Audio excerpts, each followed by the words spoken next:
Bonjour, mon nom est Sylvain Brassard, je suis d'SPB Solutions. Ma question s'adresse à M. Jérôme Simard. Monsieur Simard, une question bête comme ça. Au mètre carré ou au 1000 mètres carrés, les revenus de votre entreprise doivent être beaucoup plus grands que ceux de la forêt traditionnelle pour les bois de construction ou En parlant de la superficie, l'exploitation, oui, dans une forêt qui a X 1000 carrés. ben, c'est là que J'imagine qu'au mètre carré ou au 100 mètres carrés, ça doit être plus rentable chez vous que la grande entreprise de bois d'œuvre. c'est-à-dire que l'objectif d'ajouter de la valeur au territoire forestier comme tel, c'est que toutes les infrastructures qu'on met en place, qui ont un coût fixe de toute manière, là, on rajoute de la valeur à cette même infrastructure-là qu'on met en place.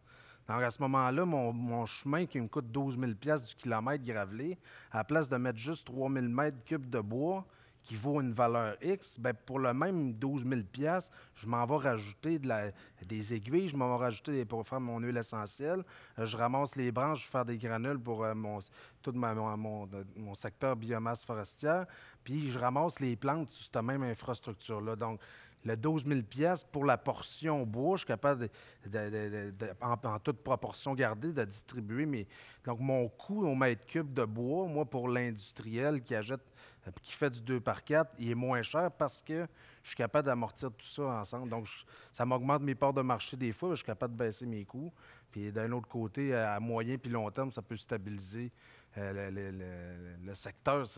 Si tout le monde se met à faire ça, ça pourrait être intéressant. Tu sais. On parle d'éthanol de deuxième génération, on parle de biomatériaux, on parle de toutes sortes d'applications avec les biomasses. On sait que ces projets-là exigent des coûts à l'entrée raisonnables, des coûts de biomasse à l'entrée qu'un coût donné. Comment vous voyez l'avenir advenant que le marché se développe? Il y a de l'éthanol, il y a des biomatériaux, il y a de la chauffe biomasse. Il va y avoir une bataille sur cette biomasse-là. Si le prix de la biomasse monte trop, est-ce qu'on peut garder ces projets-là viables dans le futur? Dans notre cas, où est-ce qu'on a mis en place une entreprise qui s'appelle Réseaumas, qui est un intégrateur.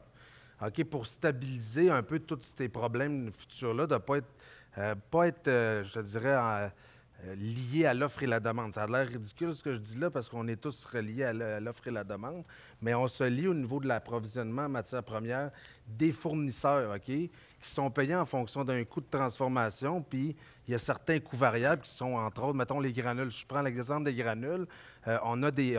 Chacune des régions a Réseaumas signe des ententes avec des fabricants de granules. Il y a un coût de transformation qui est lié à ça, qui est raisonnable pour que l'entreprise puisse survivre.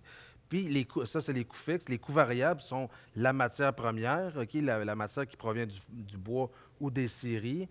Puis, après ça, il y a les coûts d'électricité pour faire la granulation. Bon, ben ça, c'est dans le coût variable. Fait qu'à chaque année, Hydro-Québec sont capables de nous donner le coût d'électricité. Fait que dans mon contrat avec eux, on a le coût d'électricité qui vient jouer un rôle en fonction du coût d'électricité qui va être le même pour tout le monde, dans le fond. Puis le coût de la matière première, nous autres, on a l'avantage d'aller la récolter en forêt. Donc, on est capable de s'établir un plafond si la matière première qui provient des scieries elle dépasse le plafond que nous autres, ça nous coûte à aller le chercher dans le bois. Bon, on va arrêter ça là, bon, on va dire laisse faire, on va vous approvisionner cette matière première-là nous autres mêmes. Ça, c'est ce que nous, on fait. Maintenant, c'est certain que là, s'il y a de plus en plus de demandes, ben, ça va être... ça va être à voir. Là. Je ne suis pas un devin, là, mais à court terme, il faut se protéger. Tout, on s'est protégé de cette manière-là. Moi, je pense que votre question est très pertinente. OK? Et il faut faire attention à ce qu'on développe les projets, de ne pas partir sur des fausses prémices. Exemple, on dit aujourd'hui, on va prendre, mettons, des matières non recyclées, qui sont des déchets, pour lesquels les gens payent pour en disposer en site d'enfouissement. On commence comme ça. Il faut toujours se penser que le matin qu'on lui a donné une nouvelle vie, on y donne en même temps une valeur. Et c'est un fait que tantôt, ce qui est un déchet aujourd'hui deviendra une ressource pour laquelle on devra payer. De là, dans mon esprit, l'importance, lorsqu'on développe des projets de bioraffinage, d'avoir une multitude, du moins un arrangement, une diversité de matières premières, comme je disais tantôt, qui sont compatibles les unes aux autres. Quand je vous parlais tantôt du concept de bioraffinerie, on avait 15 minutes, je ne suis pas arrivé avec mon sketch et toutes mes affaires, mais le concept de base, ce serait qu'on aura à Varennes la raffinerie définitive. Et en région, 5 ou 6 centres de traitement de matières premières, indépendants puis différents un des autres. Okay? De façon à être capable d'avoir une espèce de mélange ou un mix stratégique de matières premières, de façon à être capable de mieux contrôler nos coûts à l'entrée. Comment vous regardez les autres technologies qui sont susceptibles de venir vous compétitionner dans le futur? Par exemple, les batteries pour les automobiles qui vont remplacer carrément le carburant, qu'on le souhaite. Je ne vous le souhaite peut-être pas parce que vous mettez de l'avant des projets qui visent à remplacer ce produit-là. Alors, est-ce que vous voyez les batteries ou les autos électriques comme un concurrent éventuel à vos propres projets, là? Dans le cas de Léotech, nous, on est un centre de recherche qui s'intéresse à toutes les applications. Oui, les applications énergétiques, mais aussi les autres applications, comme vous avez pu voir. Et dans notre cas, l'électrique ne peut pas créer de la matière. Donc, c'est clair que si on veut faire un lubrifiant, on ne peut pas créer un lubrifiant à partir de l'électricité. Donc, dans ce cas-là, ça ne s'applique pas du tout. Et c'est pour ça qu'au départ, je vous présentais les alternatives dans le domaine pétrolier pour les applications industrielles. Il y en a peu. Et j'ai mentionné les huiles végétales, les terpènes, tout ce qui est liqueur noire ou l'huile pyrolytique. Ça, c'est les vraies seules alternatives et l'électrique, dans ce cas-ci, ne s'applique pas.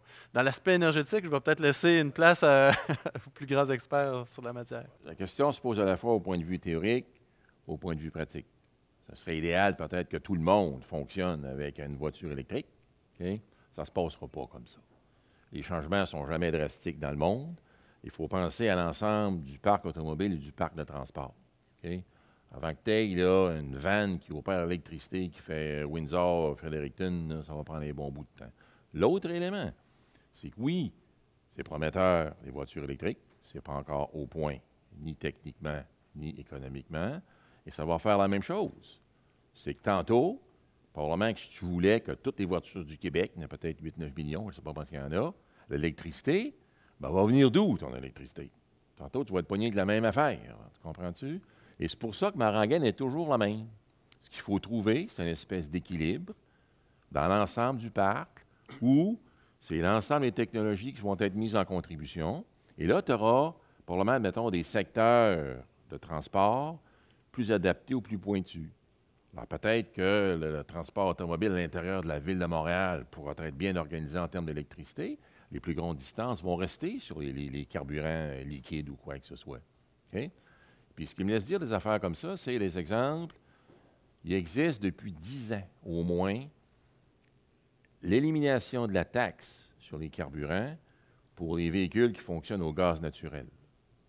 Et pourquoi il n'y a pas plus de voitures qui ont été converties que ça?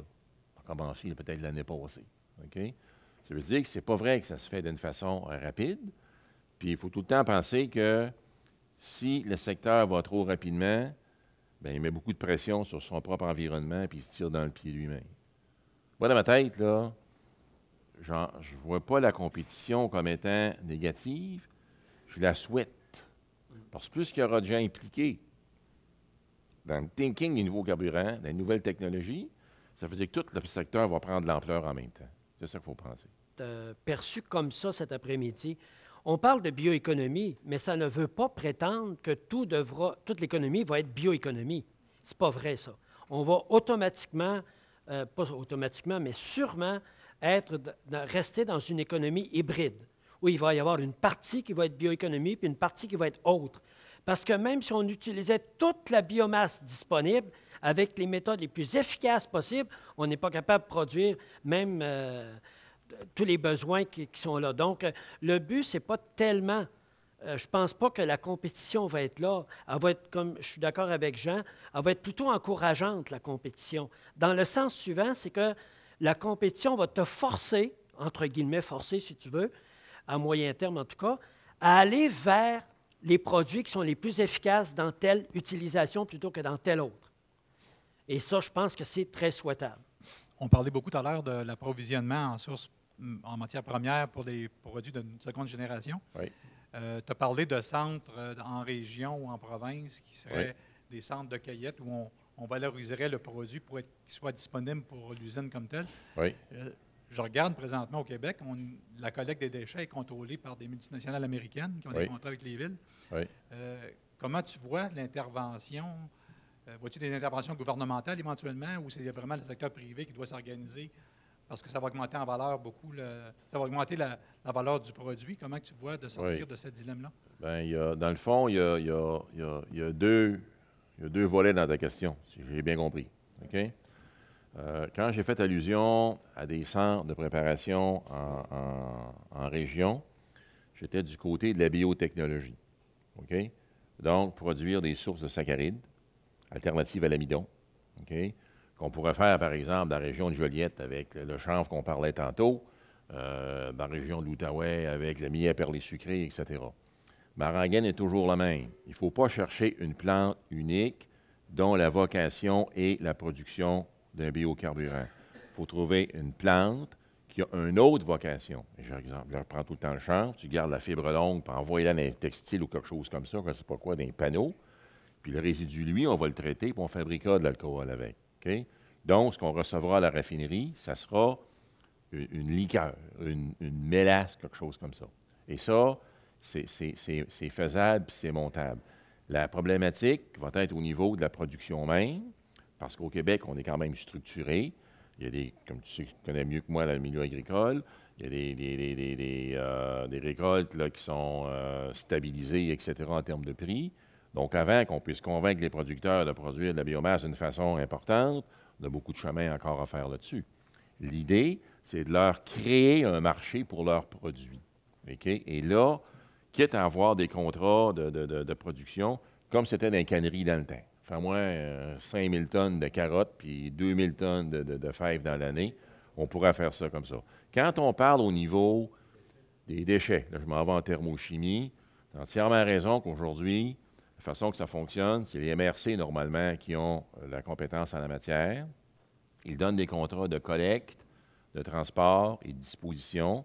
Et souvent, entre les deux, il va y avoir aussi le recyclage et le tri. Ce n'est pas simple de jouer dans cette business-là. L'approche que nous, on a prise avec notre projet, c'est de travailler avec les gens du milieu. En disant, écoute, il faut quand même récupérer ces matières-là.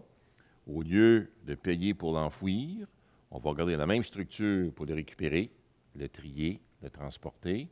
Et on va donner à ces gens-là les spécifications du matériel qu'on a besoin, puis on va dire, c'est vous qui allez nous le préparer. Puis en bout de piste, bien, le contrat de la MRC, ce qu'il va dire, c'est qu'en termes de disposition, parce qu'ils peuvent le fixer, puis au lieu que tu ailles mettre ça dans un trou, bien, tu vas aller porter ça dans l'usine qui est là-bas. OK? Quand on va parler un peu plus d'extension dans la province, on ne fera pas avec Enerchem ensemble, mettons, plusieurs usines qui vont aller de la matière première jusqu'à l'éthanol. Notre concept, c'est qu'on va concentrer Varennes comme étant le raffineur définitif. Et là, on aura peut-être 2 ou 3 autres usines en périphérie où on partira de la matière solide, puis on va l'amener jusqu'au méthanol. Puis ça, on le rentrera à Varennes par train. Ça répond à ta question? Jean Dolay d'Éco-Ressources Carbone. Ma question s'adresse à l'ensemble des panélistes. Vous savez, au Québec, en décembre, le gouvernement du Québec a mis en place une réglementation qui impose un plafond sur les émissions de gaz à effet de serre. Et de ce fait, il se trouve avoir un marché du carbone qui est en train de se créer au Québec. Et je suis curieux de voir comment vous voyez le développement de ce marché du carbone en termes d'impact sur l'industrie dans laquelle vous êtes présent. De mon point de vue, le marché du carbone est un élément incontournable pour pouvoir assurer une rentabilité accrue de tout ce qui est bioéconomie. Le pétrolier, présentement, jouit d'un avantage concurrentiel qu'on pourrait dire qui n'est pas égal, parce que toutes les nouvelles technologies, on leur demande d'être parfaites au point de vue environnemental, et chacun des résidus qui va sortir d'une usine de bioraffinage ou de bioproduits, on va lui demander vraiment que ça soit parfaitement respecté les normes environnementales. Pendant ce temps, l'industrie pétrolière qui commercialise la grande majorité des produits que je vous ai mis sur la liste là, bien, le CO2, lui, qui produit, il n'est pas tarifé. Il n'y a pas de prix à ça présentement. En fait, il y en a à certains endroits, mais c'est en train d'arriver. Et c'est une des conditions sine qua non pour arriver les deux avec des règles égales. C'est-à-dire que les résidus du secteur pétrolier, lorsqu'on va avoir mis un prix là-dessus, lorsqu'on va avoir un prix aussi sur les rejets, sur la pollution de l'eau, par exemple, quand on va obliger de faire le traitement de l'eau et que ces coûts-là soient intégrés dans le prix de la matière pétrole, je crois qu'on va avoir une toute autre game.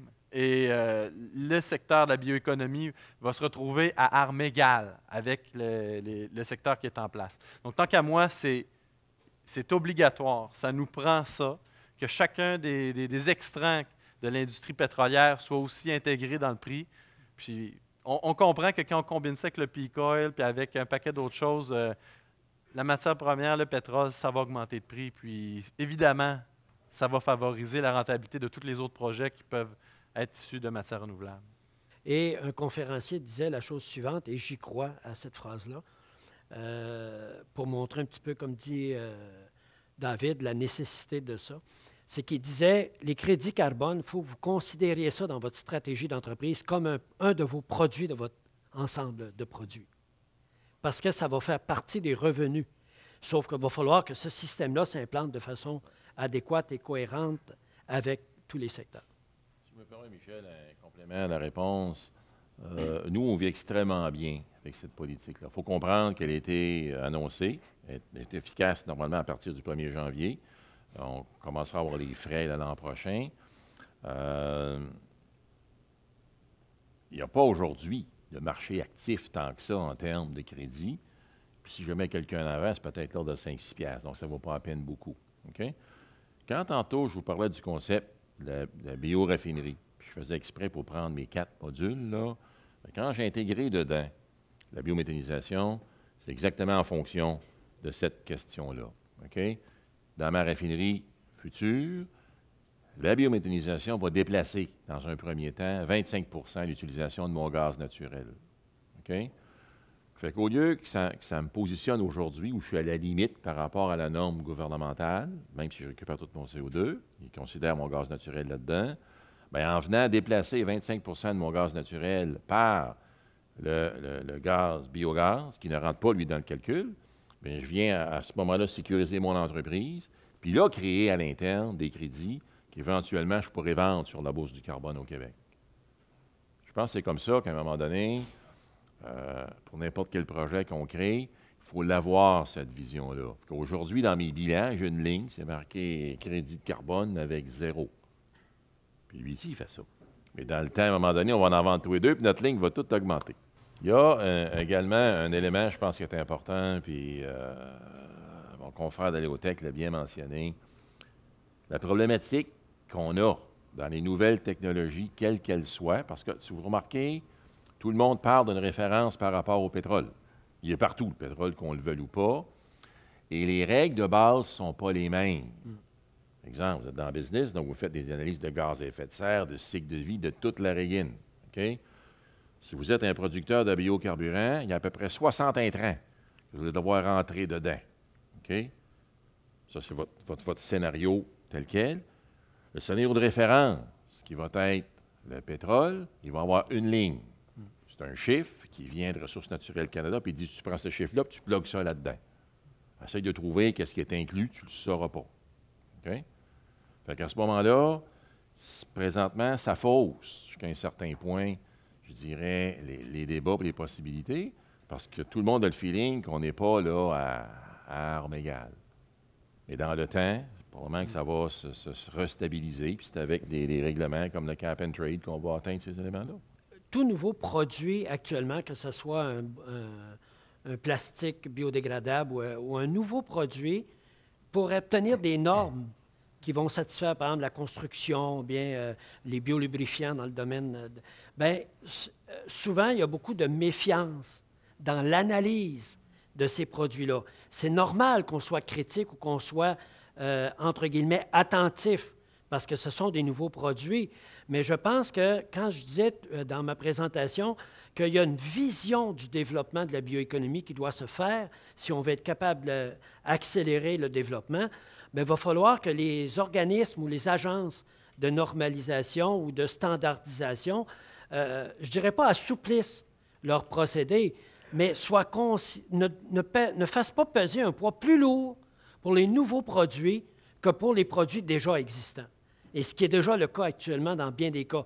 Quand je disais tout à l'heure que Forintec fait des édifices de 8 étages de haut en Angleterre et qu'il ne l'avait pas fait au Québec, alors qu'on a une industrie forestière, on a une industrie du bois, puis que ça devrait être une priorité de faire des édifices en bois au Québec, bien parce que les normes du bâtiment ne le permettaient pas au Québec.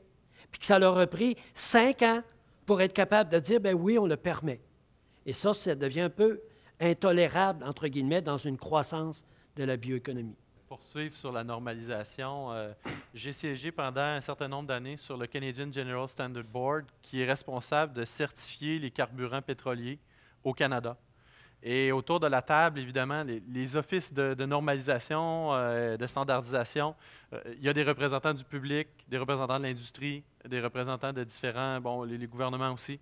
Et évidemment, les gens qui sont là, c'est la grande majorité des gens qui sont dans le secteur mature. Donc, lorsqu'on arrive pour créer une nouvelle norme, notamment sur le biodiesel, l'intérêt que j'avais personnellement, c'était ça, la création de la nouvelle norme sur le biodiesel, eh bien là, on a qui autour de la table? On a Ultramar, on a Shell, on a Suncor, on a Petro-Canada. Il est clair que lorsqu'on détermine la nouvelle norme sur le nouveau produit, c'est un nouveau produit. Il n'est pas pareil comme l'ancien, mais là, il faudrait utiliser tous les mêmes tests qui ont été utilisés depuis 100 ans dans le secteur pétrolier, avec les mêmes normes, les mêmes chiffres, etc., même si la considération technique, elle est clairement différente, il y a un lobby qui se fait à ce niveau-là pour effectivement mettre un peu les bâtons dans les roues. Et c'est clair que la normalisation, on demande énormément aux nouveaux produits. On demande d'ailleurs d'arriver aux niveaux qui ont été développés sur 100 ans pour les autres produits pétroliers. Mais là, on demande tout à coup d'être aussi bon sans l'expérience. Et c'est clair qu'il y a un gros défi au niveau de la normalisation. C'est pas simple. Alors, ma question s'adresse à M. Roberge.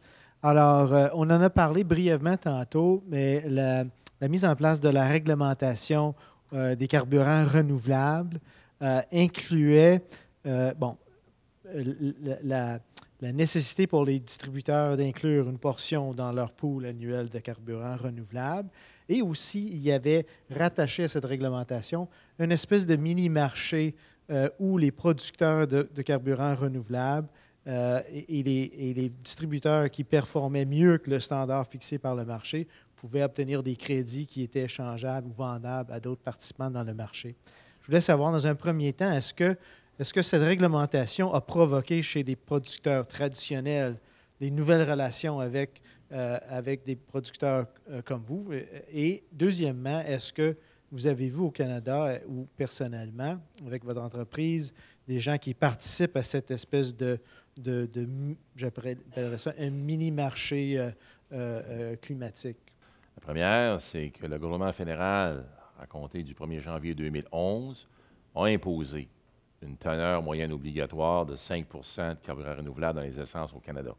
Et j'insiste sur le mot « moyenne », parce que dans le fond, le mélange se fait soit à 10 ou à 0. C'est ce qui donne la moyenne de 5. Alors, exemple, dans tout le grand Montréal métropolitain, peu importe la pétrolière, tout le monde a sa moyenne de son 5 d'alcool dans son essence.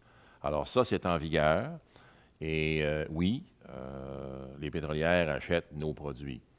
Dans l'ensemble du Canada, il y a un semblant de balance de marché. Le marché du Québec, en gros, c'est de 450 millions de litres d'alcool de grade carburant par année. On en produit en gros 150, 160. Il y a un déficit pas loin de 300 millions de litres. Et le drame, c'est qu'il vient en grande majorité des États-Unis. OK? Donc, quand on regarde le marché, est-ce qu'il y a de la place? Il y en a plein de places. Puis, on n'est pas obligé de se bloquer non plus à l'histoire là, du 10 Au niveau du marché, par contre, des échanges de carbone tout, c'est quelque chose qui présentement est inexistant ou inopérant. On aimerait avoir une fluidité de relations plus intense des gens qui veulent développer la bioéconomie avec les financiers.